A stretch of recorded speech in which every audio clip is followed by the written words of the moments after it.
Okay, dire-diretso tayo mga ka-fixit. Liliko tayo dun banda. Yan, signal tayo pa kaliwa. Brake pedal, clutch all the way down first gear, anticipate the turn, release the brake, then accelerate smoothly upon exiting the turn. Okay, malinaw yan mga ka-fixit ha.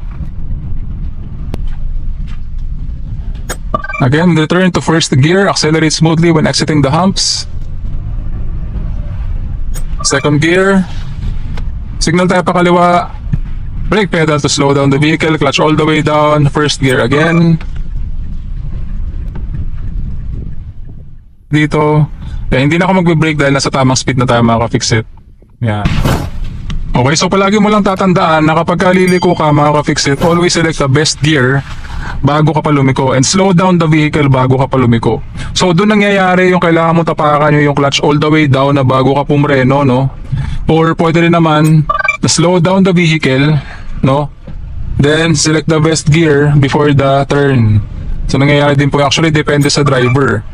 Depende kung saan ka nasanay and depende kung saan ka mas komportable.